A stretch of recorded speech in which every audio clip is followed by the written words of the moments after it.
All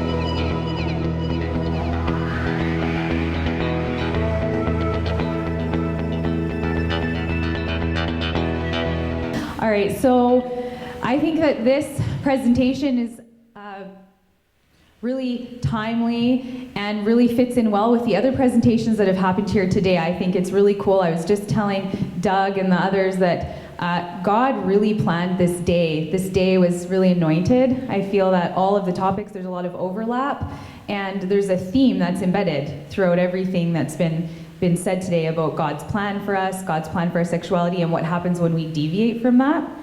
And so pornography was referenced in Dr. Shea's talk and in Alvin's talk, and so now we're going to really get into the details of how pornography affects us. Some of you may know, some of you may not know. Before I begin, I just want to preface this by saying that this presentation was created because of the fact that when we were going into the schools, we saw a high need. We were going into the schools to present to them about waiting till they're in the appropriate type of relationship, but then we were continuing to get questions about pornography, and we didn't know how to answer those questions. We're like, okay, this is actually a huge problem, we need to address this. So this presentation was designed for youth and young adults. Primarily, we present this in high schools and youth groups, so there will be references in some of the videos to, you guys are teenagers and you guys aren't teenagers, but keep that in mind as you're watching, that that's what this was meant for. However, a lot of the information in here is stuff that I didn't even know until we started researching it. Okay, so let's get into this here. So exposed, the naked truth behind porn. Okay, so what are the objectives? Well, we want to understand why porn is harmful and how that is. We want to know what God thinks about porn and what God thinks about sex, which we've obviously discussed here today. How would someone know if they had a problem with pornography, and what would they do to get help, and how would they go about that? We will explore all of these issues in a non-judgmental way, because as we've already learned, shame is highly associated with these types of behaviors, and we don't want to foster shame. We don't want kids to feel like they can't come to us and tell us when they're struggling with this because we're going to judge them or we're going to condemn them, right? They need to know that it's actually normal what they're going through, and that porn is designed to draw you in and to addict you. So it's not as though they are weird for being addicted to something like this, right? If you tried cocaine and didn't get addicted, you would probably be an anomaly, right? So it's kind of similar in that way. Okay, so before we get into that, we just need to admit that our society in general is fairly fixated on sex, which we've talked about already today. And it's not in the way that it used to be, right? Things have changed greatly, even in the last 50 years, right? Where it was acceptable, common knowledge that you get married first, then you have sex, etc., etc. And now, everything that Mark talked about, Mr. Mark Alvin said, now we don't need relationship, we don't need even another person, and that's what we're seeing in our society, right? So magazines like Cosmopolitan, music, movies, music videos, billboards, advertisements. I go to schools where kids in grade 5 and 6 watch that Anaconda video on a regular basis. I don't know if you've ever seen it. I don't recommend it. It's essentially softcore pornography is what it is. And these kids have smartphones and they're in grade 6. And the parents don't have filters on the phones, and so these kids are accessing things that they never would have been able to access. Even when I was growing up, I couldn't access this stuff, right? So what's the message that we're getting from all these different forms of media when it comes to sex? If you were to boil it down, I think, to one phrase, it would sound something like this. Sex is a game. Sex is simply a physical act. It's a meaningless physical act that can happen between any two people, anytime, anywhere, with anyone, whenever you feel like it, and there's no consequences, right? Because we don't see real consequence in this stuff. We really don't. Sex is glamorized, and real life consequences like STIs and crisis pregnancy and abortion and stuff like that isn't often referenced in these things, and this is what's informing kids and teens nowadays on what is sexual expression look like and what should my attitude towards sex be. This is where they're getting their information. Friends with benefits. We show clips of this in the schools, and there's a clip in there where they literally say, sex is like playing tennis. Two people should be able to have sex like they're playing tennis, right? I mean, think about the implications of that if you were actually to live your life that way. And of course, it's a movie, right? So they end up happily ever after, nothing bad happens, and it's, la-di-da, right? Hollywood. Okay, but what does God say? So first of all, sex was God's idea. It was his creation, as has been, said, stated, reiterated again today. Sex and orgasm and all that was God's idea. He did it for a reason, and it was supposed to be good. That analogy of sex being like a fire is something that we also use to help explain to kids, sex isn't bad or wrong, and we're not anti-sex. What we're anti-sex being distorted and it being used in a way that's gonna hurt you, right? We want sex to be a good thing in your life. So sex is a beautiful and sacred act that should happen between husband and wife in the confines of a marriage. When we go outside of God's plan for sex, that's when it becomes a harmful thing. And then 1 Corinthians 6:18, which was also referenced earlier, about when we sin sexually, we are sinning against our own body, which I believe is because of that whole concept that our sexuality is inherent to who we are as reflective beings, reflecting the image of God. Our sexuality is inherent in that. So, of course, then we have pornography, right? Which is the single most explicit form of media that is informing people on sexuality, obviously, because it's not quite the same as, that movie, Friends with Benefits. It's a little different. How is it different?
So that website, that organization, Fight the New Drug, is awesome. I refer people to this organization, we refer people to this website, and they also have an awesome online recovery program that they just launched called Fortify. And it's free for individuals 13 to 20 years old, and then if you're over 20, it's still fairly accessible. I think it's like $40 for the whole program. It's a series of videos, it's anonymous, And it's awesome for people who are struggling. And it also includes a 6-month free trial of Covenant Eyes. If you know what Covenant Eyes is, we'll talk about that later. Some of the information in this presentation in terms of the facts on how it affects your brain is from the research that they have done, and the research that they've done, scholarly, peer-reviewed articles, scientific articles. So all of the information that's here isn't stuff that we've made up. It's all been very well researched, and I'm going to have my email address up on the screen at the very end. If you have any questions about resources or where I got any of my information from, I'm glad to send that to you. So you have that option as well. Okay, so what is pornography then? So pornography, or porn, as we all call it, is the explicit portrayal of sexual subject matter for the purpose of sexual gratification. I think that's the key. It's for the purpose of sexual gratification. I'm very blunt when I'm in the schools, and I say, so what does that mean? Basically, people aren't watching porn and not masturbating. They're not, right? If you're gonna watch porn, you kind of have a goal in mind as you go to do that, right? You are looking for sexual gratification. And as you dig deeper, it's not actually about sex, right? You're actually looking to meet a deeper need, which Dr. Shea touched on very well. So, and before we get into, how it's damaging the people who consume it, because it does, it damages those of us who consume it, but we have to understand that it's actually just as damaging, if not more damaging, for the people who are making it, for the people on the other side of this. And we don't often think about this because it's hidden to us. This isn't in popular mainstream media. This isn't on the pornography websites. There's not a tab where you can click to see like what's really going on behind the scenes. What's going on for these people. So Shelley Lubin has an organization called the pinkcross.org. Shelley Lubin used to be a very famous porn star. She became a Christian, and now she actually fights to get girls out of this industry. She's done a lot of research, and so she has reported that out of 2,000 porn performers working in the San Fernando Valley, which is like the porn hub of the world in California, at least 206 of them have died in the last 10 years from AIDS, suicide, homicide, and drug abuse. That's higher than any other sector of entertainment. When you look at, those same things, suicide, homicide, drug abuse in the music industry or in the movie industry, it's much, much higher in the pornography industry. The average life expectancy of a porn star is 36.2 years. The majority of them have or will contract herpes. It's not a law that they actually have to get STI testing or that they have to be protected against STIs, and most of them are mentally, physically, and sexually abused, and are coerced or forced actually into the industry with empty promises, right? Oh, you're going to make so much money. You're going to be a star. We're going to make you so famous. Sometimes it's threats and drugs if they're being forced into it by maybe a pimp. Maybe they were doing something else before. Lots of them may have started out as strippers, or may have started out as prostitutes, or they were made to do those things once they got into the industry, because this is like a vicious cycle. So porn does fuel human trafficking, which is something that we need to take very seriously, because no one in this room, and I don't think anyone that watches porn or thinks porn's okay would say that human trafficking is okay, right? It's like, well, I think human trafficking is terrible and that needs to stop, but I'm gonna go watch porn. So what are you doing when you're watching porn? What are you actually supporting? But see, in their defense, right, they have no idea, because this is actually kept tightly under wraps in many ways.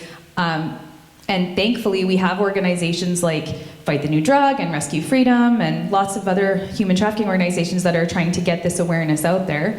But pornography drives the demand for sex trafficking, and victims of sex trafficking are often forced into the pornography industry.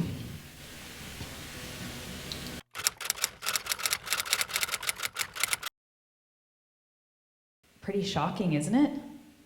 Yeah, because I think a lot of people truly believe that these girls want to be in the industry. They're making great money, they're famous, they have all these luxuries, they've got great lives, they're choosing to do it.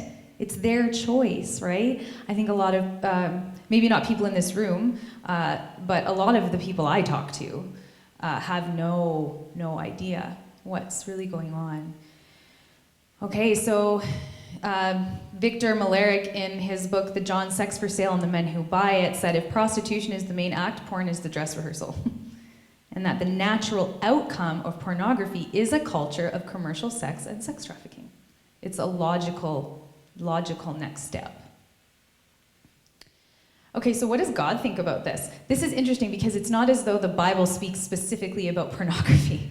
But this is interesting. Jesus said, I tell you that anyone who looks at a woman or a man lustfully has already committed adultery with her or him in his heart. So what are we doing when we're looking at pornography? I think it was Mark that said that pornography has been considered the Christian man's drug of choice or something, because it's like, oh, I'm not cheating on my wife, right? I'm not cheating.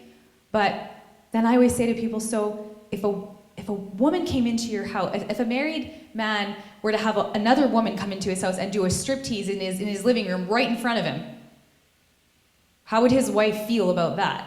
And would he be cheating on her in that situation? Most people would say, well, yeah. So then how is it different when it's happening in front of his face on a screen? That's still a real person. That's still a child of God. That's still someone's daughter. That's still someone's sister. Maybe even someone else's wife, okay? So we do have I call it a secular version of this presentation, because we do take this presentation into public schools. Obviously, I'm not permitted to include biblical references or anything that has to do with God, but actually the message is the same. The message that we're giving the kids is the exact same, because it's actually all based on science. So just quickly, how did culture get to be this way?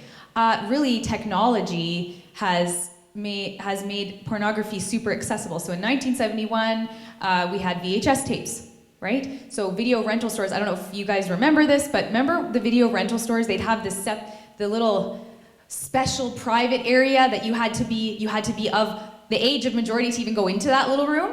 And it was where all the pornography videos were kept, and you had to show your ID at the counter if you wanted to rent one of those. And actually, as a child, I was at the video store with my dad. I remember this very clearly. I think I was 10, and we were at Video Update, if you guys remember Video Update. And I saw a section of the store that I'd never seen before, and there was a little sign saying, warning, like, you must be 18 years old to go in there. As a 10-year-old, what am I wanting to do? Right? My dad was in the new release section looking at like action movies or something, and he wasn't paying attention to where I was, and so I was just like wandered back there. Oh my dear. As soon as I got in there, I was like, like what? I ran back out, I said, Daddy. He's like, oh dear, Jen, like, why'd you go in there? That was not for you. And I remember thinking, well, at least there's some safeguard here, like at least I can't go and grab one of those movies and rent it because I'm not allowed, I'm not 18. But then in 1993, with the invention of the internet, wow, that just changed everything. And you talked about that, right? Well, I don't need to go to the store, I don't need to show my ID. It's no longer like buying alcohol or buying cigarettes like it used to be. I can go into my basement with my awesome high-speed Wi-Fi connection, and I can access anything I want instantly. And so, that is definitely, the advent of the internet is how we've gotten to where we are. Obviously, money as well. Sex sells, right? Sex sells. These people don't do this for fun. These people do it because it makes them money, and that's why this whole idea of refusing to click is so important, because if we decrease the demand for pornography, that's the only thing that's going to decrease the production of it. And then ignorance, right? People don't realize how destructive pornography is. And I think that there are a lot of things that we used to think were truth. We used to take those things as common truth, right? Like the earth is flat. People used to believe that. Well, of course the earth is flat. Everyone knows the earth is flat, right? And now, if you were to say that, someone would laugh in your face. Or if you were to say that cigarettes aren't harmful, people would laugh at you. And so in the same way, more and more and more research is being done on this, and I believe that a day is soon coming where we will say, remember when we thought porn was harmless? Remember when we thought cigarettes were harmless? It's going to be the same thing. I truly believe that. Okay, so this is the part where you guys are going to feel like you're in a classroom.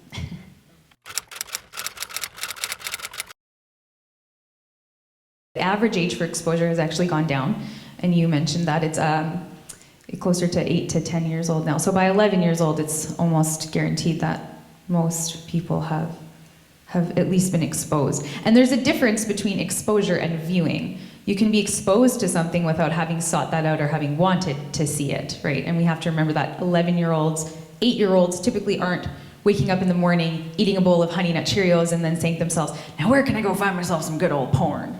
You know, they're not thinking about that, they're not wanting that, so how are they being exposed to it, right? Well, I think you also had said, made a very good point about Victoria's Secret ads being on daytime television, or you're walking through the mall and you walk past that Victoria's Secret store with your children in tow, and what's in the window facing the mall traffic? What's in the window, right? A giant blown up poster of, you know, a Victoria's Secret angel wearing next to nothing, and kids are seeing that, and that's considered appropriate now, right? So a 5-year-old sees that image, that's not something he's gonna forget, or she's gonna forget, right? Mary Ann Layden, the co-director of the Sexual Trauma and Psychopathology program at the University of Pennsylvania, said that internet porn is the new crack cocaine, leading to addiction, misogyny, pedophilia, boob jobs, and erectile dysfunction. It's the most concerning thing to psychological health that I know of existing today. All right. Okay, so 9 out of 10 young men and nearly 1/3 of young women use porn. 50% of men and 20% of women in the church regularly view pornography. And out of 1,351 pastors surveyed, 54% had admitted to viewing internet pornography within the last year. It's shocking, but at the same time, it's not, because we're human, right? We are not invincible to temptation just because we are Christians. And I think that's really important, because you know, when I first saw that, I'm not gonna lie, when I first saw that last stat, I thought, oh, that's terrible. Pastors, really? How can you be a pastor and get, like, that's kind of, I think, our instant gut reaction to that sometimes is like judgment, right? Like, oh, you're doing that and you're a pastor? And it's like, well, wait a minute. Like, you know, them being a pastor isn't their identity, right? That's their profession, that's their calling, but that's not their identity. And because we feel that way about this in the church, we don't talk about this in church, right? Because that's not something Christians do. So, right? That's how we can sometimes feel. And so actually I find that there's a greater need sometimes in the church than there is outside the church to talk about this. And we need to take our heads out of the sand, right? And start addressing this. Like, I think, you know, pastors need to get really brave from the pulpit and say, okay, let's be honest here. Majority of men in this church are probably, you know, looking or have looked or struggling with this very issue. And so we need to be addressing this. And I put this up here just so that we can understand that this isn't an issue that we can turn a blind eye to. It is a problem, clearly, and we need to be taking steps. And that's what this presentation is for. I think the first step is knowledge and awareness and education, because you can't fight something that you don't understand or that you don't realize is a problem. So how is watching pornography harmful? So this is overly simplified, because if I were to explain it in detail, it would take me the rest of the session.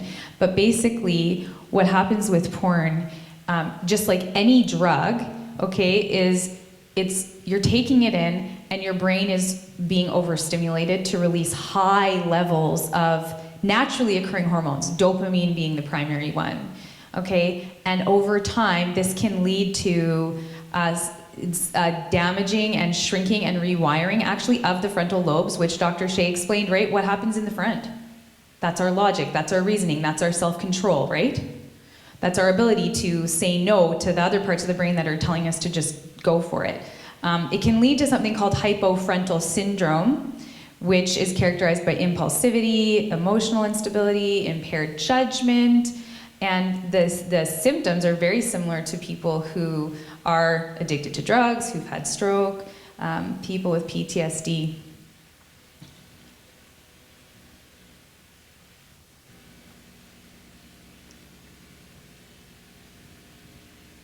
pornography goes in through the eyes, in through the iris, and triggers a release of chemicals in your brain. Chemicals like dopamine, serotonin, epinephrine, oxytocin. Now this isn't science class, but you may have heard of some of those. Now these are natural chemicals that your body produces. These chemicals are needed. When you do drugs, hard drugs, or look at pornographic material, your brain is overloaded with these chemicals.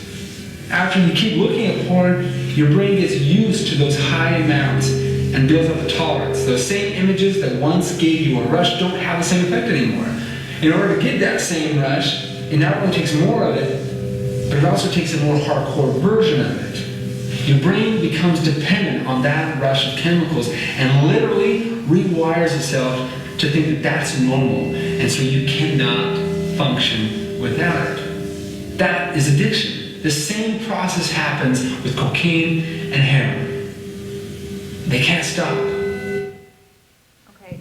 So we have essentially a rewiring of the brain that's going on, and it is very similar, very, very similar. Some people would say it's identical to what happens with drug addicts. So what's happening is your brain's being flooded with the same chemicals or neurotransmitters, okay, that it would be flooded with when someone takes cocaine or shoots heroin. So I don't know if you know anything about drug addiction. You know, when I was a kid, I used to think that it was, the cocaine, there's something special about the cocaine that's making me high. Actually, what's happening is, if I take cocaine, it's stimulating my brain to release crazy high amounts of chemicals that are actually naturally occurring in my brain. The problem is those chemicals are supposed to stay at a balanced level in order for me to function normally and optimally, right? Like we have homeostasis. When we have these chemicals that are being pushed to maximum levels, now I'm in a euphoric state, I'm feeling good, my dopamine is dopamine's the reward hormone, right? So it's like, oh, that feels so amazing. The problem is over time, if I'm continuing to do that,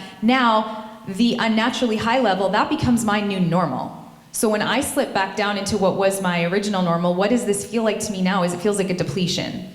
And I'm panicking. And I need to do something to get myself back up here because this now has become my new normal. And that's actually what drug addicts will tell you. A lot of drug addicts will tell you, I'm not doing the drug anymore to feel high. I'm not doing it to get high. I'm doing it so I can function. I'm doing it to feel normal. Because when I'm not doing it, I'm freaking out. I'm going through withdrawal. I need to go back to that to feel normal. So your brain's rewiring itself to accommodate for this chemical overload.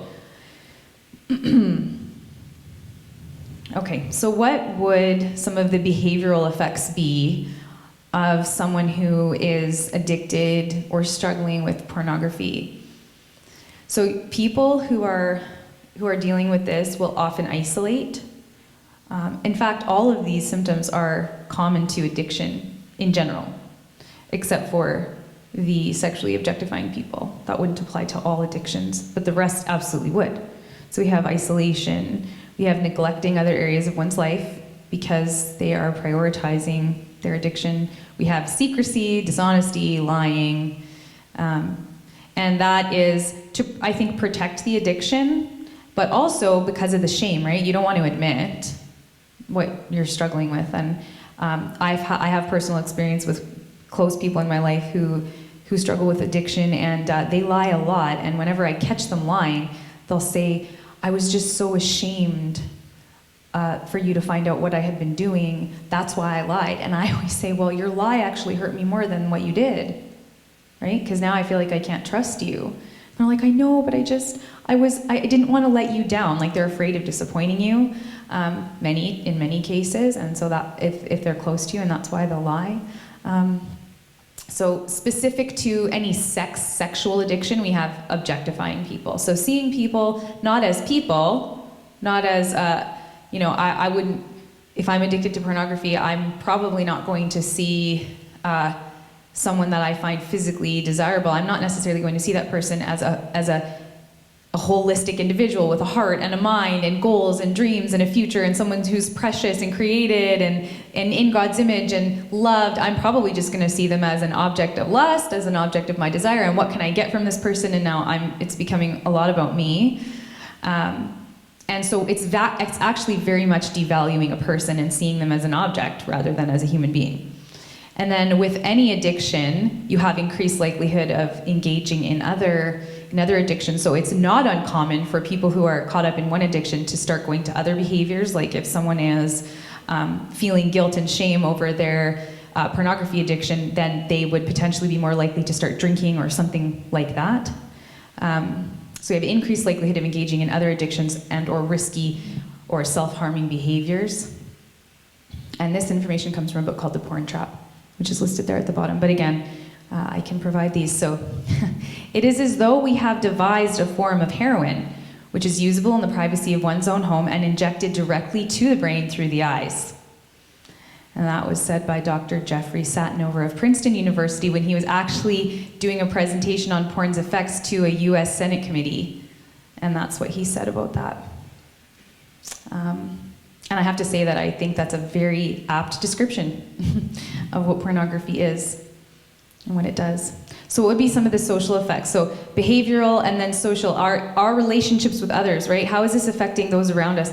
Well, we're definitely going to have a distorted, unrealistic view of sex, what sex is meant for, what it's supposed to be used for, what we're supposed to be getting out of this, why we're supposed to be doing it. We're probably going to have distorted ideas of body image, not only my own body image, but other people, what other people should look like, because I don't know, in my opinion, I'm pretty sure that most women out there don't look like porn stars. I'm pretty, you know, like, I think if I were in a relationship where my significant other was regularly viewing porn, I would start to feel slightly inadequate, right? Because I don't look like one of those girls. I don't have all the things that have been surgically enhanced, and even for the guys, right? Most men don't look like that either, and so I think that you can maybe have some really unrealistic expectations of even what people are supposed to physically look like. You can absolutely develop a lack of interest in real relationships because, like it's been said over today, right? Pornography is not going to reject you. Pornography doesn't have any expectations of you. You don't have to do anything to please your laptop, right? You don't have to take out the garbage. You don't have to cook dinner to make the person happy, right? And you have access to as many different people as you want to. So some people get into this cycle where they can't hold down a real relationship. They're losing interest in a real relationship because they're going to pornography to get their needs met, but ultimately this isn't going to meet the need, and that's fueling the more and the more and the more. So actual sex with a real person, or monogamy, or even the idea of mutual love between two people as being a necessary thing, gets thrown to the wayside. Right? Like, it very much, our worldview now is changing, is drastically changing. Within a marriage, obviously, this would cause a lot of stress, and it would destroy or severely damage the level of trust, I think, and also the likelihood that adultery or infidelity is going to take place would increase. And then finally, we have sexual and or erectile dysfunction, which is something that a lot of people are absolutely unaware of. It's probably my favorite thing to bring up in a classroom when I'm talking to a group of high school kids and there's a bunch of teenage boys sitting in there, and I say, and it causes erectile dysfunction. And they're like, what? Like, it scares them, right? They're like, what do you mean? Like, my penis is gonna break? Like, what? You know? And it's like, what? They have no clue, right? I think that's enough to scare them into wanting to try and get it out of their life, right? Someone says other stuff they might not really care about, but as soon as you say, like, your penis is gonna stop working, they're like, what? Okay, I need help. And we'll explain that too, actually, of why that happens. Okay, so Wendy Malt in her book, The Porn Trap, says in school, you know, they talk about in school about drugs, about smoking, about, you know, all these other things, drinking, all the things that can harm you, but they don't talk about this in school, right? You've never probably heard a teacher talk about the dangers of pornography in a classroom. This isn't something that kids are learning about in school and probably not at home. So it's like, okay, who's gonna get the word out?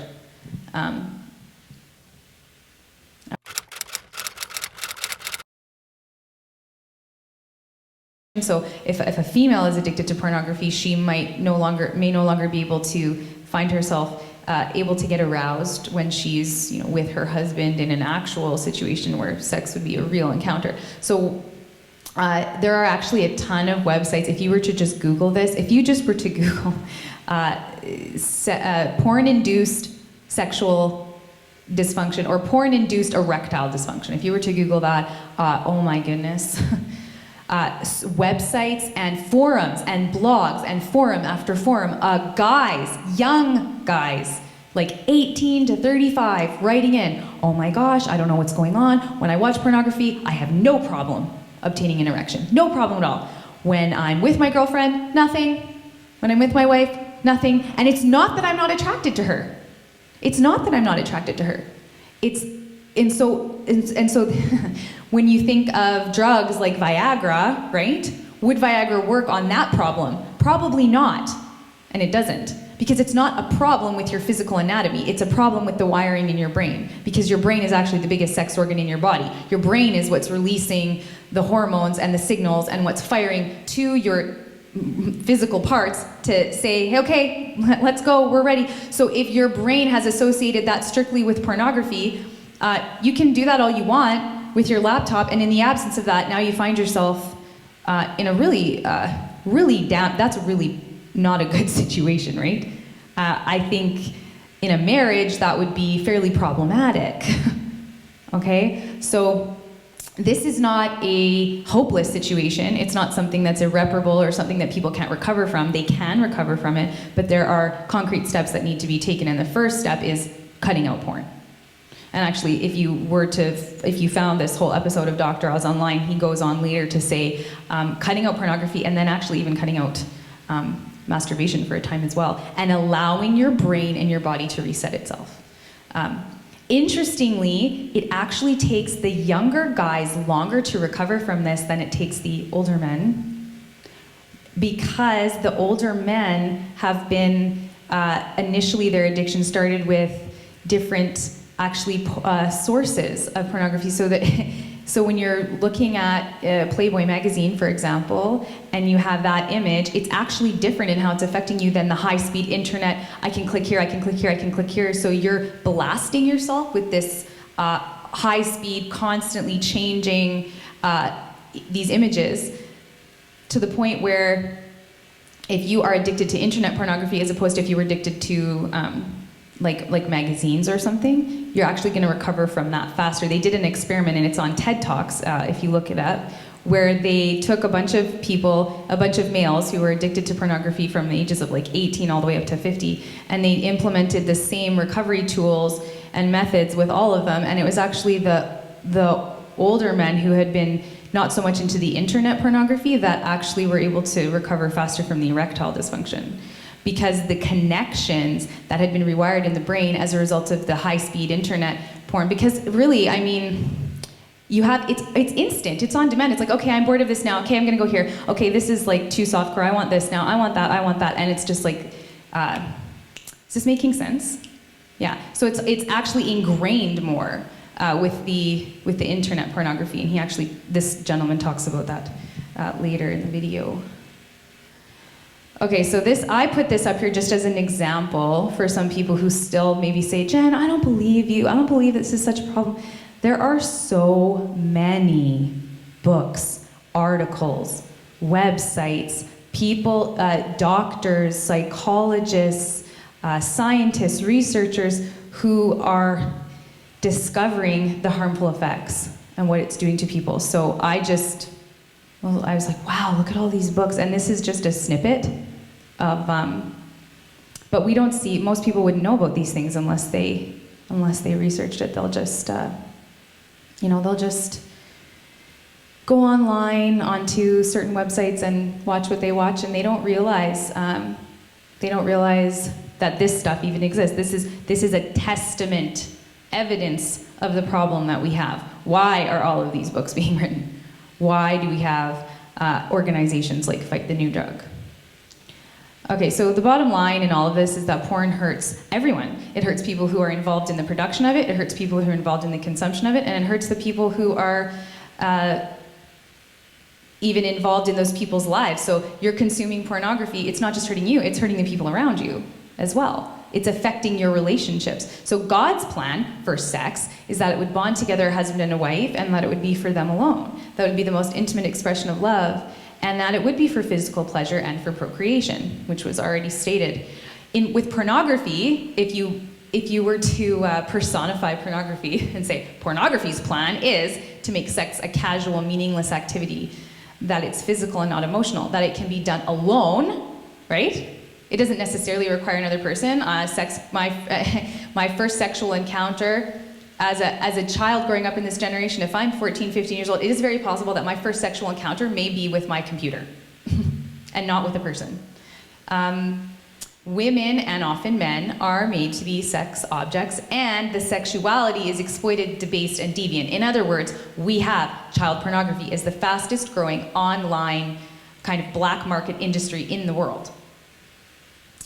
You have things like group pornography, animal pornography, and other things that I don't want to talk about. And it's like, where is this coming from, and who would even want to watch that? You know what the problem is? It's that whole problem of what once satisfied me doesn't satisfy me anymore, and now I'm curious, and now I want to see the more debased and the more deviant and the more, twisted stuff, because what was once doing it for me, that's not doing it for me anymore.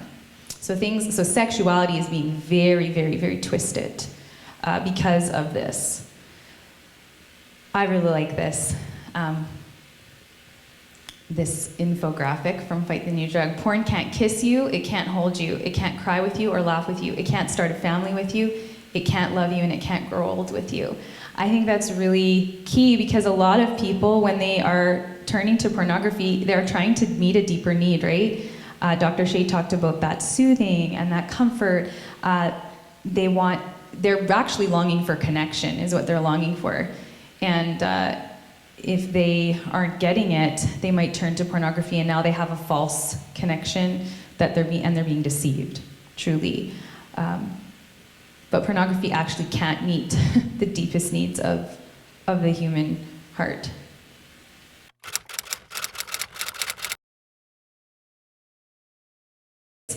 It is a choice, but addiction is also considered by Alberta Health Services to be like a disease or like a mental illness. So would you say at this point that they're choosing it? Well, okay, you're hurting your wife, you're hurting your girlfriend, you're hurting so-and-so, why don't you just stop, right? That's not an effective way to approach someone who's struggling with an addiction, because they're not at the place where they can do that. Some things that would put a person at risk would be obviously associating pornography with pleasure or using it to deal with stress. Actually, a lot of people actually use it as a stress reliever. I had a really hard day, I need to clear my head, I need to go into fantasy mode and just have a release. Having frequent or easy access to pornography, which we all know is a huge issue, actually puts us at risk, right? When the age of exposure is 8 to 10 years old, those kids are being put at risk already, just by being exposed at such a young age. When you have difficulty building intimacy with other people, when you lack meaningful connection in your own life, you are also at risk. So if you tend to isolate, and now you're going to your computer to try and soothe yourself, you are definitely at risk. And let's remember this too, is that an addiction doesn't form overnight. So for a lot of the kids that we talk to, they'll say, well, some of the guys will say, well, Jen, it's not a problem for me. Like, I only look at it a few times a month. I have control over it. I'm like, okay, that may be true now, but is that going to be true in a year from now? Because over time, it's not going to be enough. And no one, like it says here, like no one chooses addiction. No one wakes up and says, I'm going to become a porn addict. Most people think that it is a harmless activity and that they're just piquing their curiosity. Most of them think that it's normal. Everyone, I hear that all the time, everyone watches porn, Jen. Everyone. It's normal. It's just what you do. Everyone does it. I'm like, okay, well, first of all, that's not true. Secondly, I don't care what everyone else does, because it's your life. And how this affects you it's completely irrelevant to what's going on in anyone else's life, right? So addictions don't form overnight. You have to be cautious. This is what we tell them. Don't think that you're invincible just because at this point in time you feel like you have control. You aren't going to choose or not choose that. Things that lower someone's risk would be being educated. So for some people who are in that beginning phase of maybe they haven't looked or maybe they just started looking, they hear something like this, they learn these things, they're like, okay, yeah, not going to do that anymore, because they're not at the point yet where they're enslaved to it. Having limited access to pornography and accountability, which we'll talk about. Feeling secure with your sexuality and your identity. There is a link between feeling having a broken identity in terms of not knowing who you are. As Christians, when we don't feel secure in who we are in Christ and we don't know who we are as God's children, we are more likely to seek that out elsewhere. Having strong community, strong connections with other people, having accountability, having meaningful relationships and intimacy actually lowers your risk for finding yourself in this type of scenario. And that comes also from the Porn Trap, the essential guide to overcoming problems caused by pornography. Okay, so on the road to recovery, there is hope. This is not a hopeless situation. So the first thing you have to do is talk to someone. Once again, as been said earlier today, this is not a problem that you can fight on your own. I have had students in schools, in youth groups, come up to me and say, can you just tell me, or they'll email me. Actually, I just had an email a few days ago. Grade 10 boy. Yeah, can you just send me a list of things that I can do to, kick my porn addiction? I'm like, well, not if you're going to do it by yourself. Like I said, okay, number one on the list, you have to talk to someone. And they don't want to do that. No, oh, no, I can't tell. I certainly can't tell my parents. They can't find out. Ooh, Lordy, right? That's fine. You don't have to tell your parents. But find someone who you can trust, who's older, who's a mentor, who's hopefully not struggling with it. If they used to struggle with it and they've overcome it, fine, great. But a drowning man can't save a drowning man, so don't go find your friend who's also addicted to porn and say, hey, let's kick this together. Probably not. You'll probably find yourself watching porn together if you do that. What? Keeping your internet pornography free. So Covenant Eyes is a great resource. So they have accountability software and filtering software. So accountability software looks like having your computer equipped with software that will literally send an alert to whoever your accountability partner is, telling them that you've just accessed a website that you shouldn't have. And that person is now going to call you and say, hey, how are you doing? Are you having a hard week? Are you having a hard day? What's going on, right? So getting over this requires vulnerability. It requires honesty. You can't say, I'm going to kick this by myself. In the privacy of my own home, just me. Like some Christians, I think, would even think, just me and God. God, all I need. No, but God didn't create us to live in isolation. We need each other. It's not good for man to be alone, right? Fight the New Drug, like I said earlier, has an awesome program called Fortify. There's actually a ton, and I have all these resources as well. I have a document even that I can email you if you want a list. Dr. Shea is actually on our list of counselors for referrals. I don't know if he knows that. But, and then obviously if we're talking about to Christians, we would always say spending more time with Jesus and spending more time in the Word, because in Galatians 5, 16 to 17, it talks about the concept of if you're feeding the Spirit is going to get stronger and it's going to squash out the things of the flesh. But if you're feeding your flesh, right? I don't know if you've ever noticed this, but do you notice when you're caught up in a sin, the more you sin, the less sensitized you feel to that sin, and the further away you feel from God, to the point where you maybe don't even want to go to God after a while, because you're just so caught up in your own sin that you're just like, well, I don't feel the desire to go to God, and I don't even think this is that bad, right? So we can become numb. I think when we willfully choose to start spending time in the Word and start spending time with God and allowing that Holy Spirit to rise up in us, because the Spirit and the flesh are always going to be at odds until we go to be with Jesus. But we do have a choice in which of those two sumos we feed, right? Okay. So, remember, again, this is what we finish with in is a presentation we're talking to the kids. Your past does not have to predict your future. There is help, and we are not shaming you. There is no condemnation. You don't need to feel bad or guilty or ashamed if you are struggling with this. Because it's that very shame that Satan is putting on you to keep you struggling in suffering in silence. You are bad. You shouldn't be doing this. You are awful. You can't tell anyone about this. So no, therefore there is now no condemnation for those who are in Christ Jesus.